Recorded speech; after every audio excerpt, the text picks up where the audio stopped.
নমস্কাৰ, মোৰ আন এটা ভিডিঅ'লৈ আপোনালোকক স্বাগতম জনাইছোঁ। আজি মই আপোনালোকলৈ এটা নতুন ৰেচিপি লৈ আহিছোঁ। মাছৰ মাথাৰ লগত কলপচলাৰ জ্বলা ভাজি। আহকচোন মইনো আজি কেনেকৈ ৰান্ধো আপোনালোককো দেখুৱাম। মই কলপচলাৰ ভাজি বনাবৰ কাৰণে মাছৰ মাথাকেইকণ ফ্ৰাই কৰি লৈছোঁ। মাছৰ মাথাখিনি ভজা হৈ গৈছে, এতিয়া এখন প্লেটলৈ মই কাঢ়ি দিছোঁ।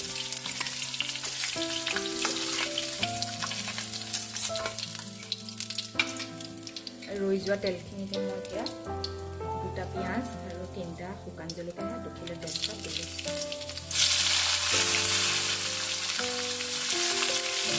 পিঁয়াজখিনি মই এনেকৈ ভাজি লৈছোঁ। ইয়াতে মই আদা নহৰু 1 চামুচৰ জোখেৰে দি দিছোঁ।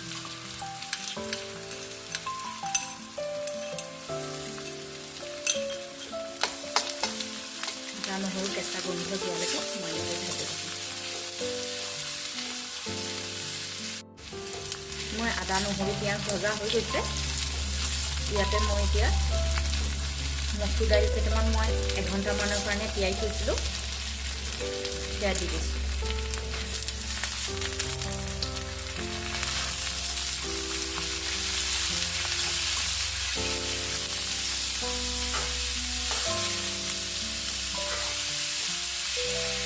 ইয়াতে মই 1 চামুচ হালধি পাউডাৰ,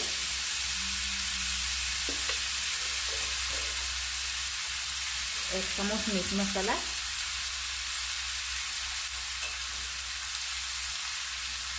আধা চামুচ মানৰ জোখে গৰম মছলা দি দিছোঁ। মই 2-3 মিনিটমান এনেকৈ ভাজি ল'ম।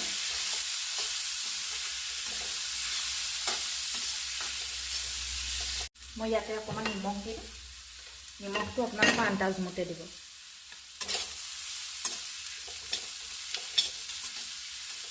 মই ইয়াতে এতিয়া পচলাখিনি কাটি থৈছোঁ ধুনীয়াকৈ, আৰু এটা সৰু চাইজৰ আলু ইয়াতে দি দিছোঁ।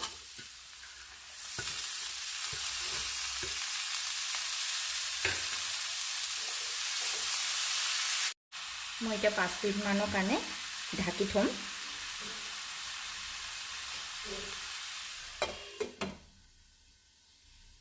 পাঁচ মিনিটৰ পিছত মই ঢাকনিখন দাঙি দিছোঁ। ইয়াতে মই এতিয়া অকণমান পানী যোগ কৰিম।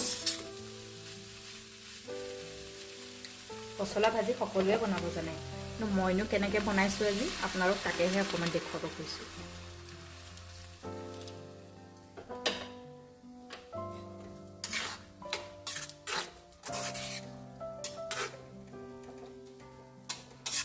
মই এতিয়া গেছটো চিমত দি 5 মিনিটৰ কাৰণে আকৌ সিজিবলৈ দিম।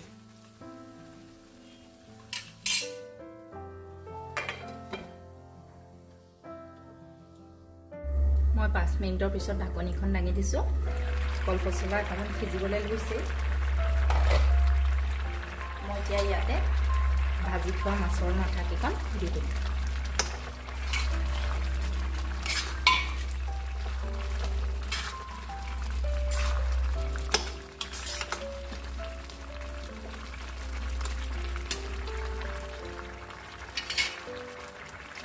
মই এতিয়া গেছটো চিমত দি আকৌ 5 মিনিটৰ কাৰণে ঢাকোন মাৰি সিজিবলৈ দিম।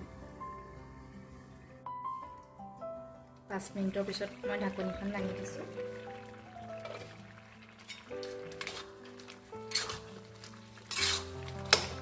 পচলা মোৰ ৰেডি হৈছেই।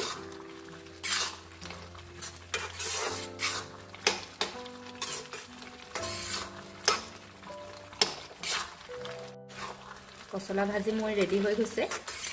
আপোনালোকে বাৰু এনেধৰণে বনাইনে মোক কমেণ্টত জনাবচোন।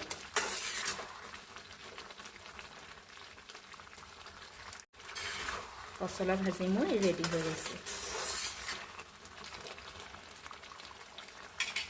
আজি মোৰ কলপচলা আৰু মাছৰ মাথা দিয়া জ্বলা ভাজিখন ৰেডি হৈ গৈছে।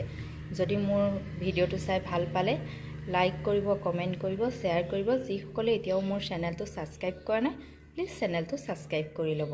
ধন্যবাদ।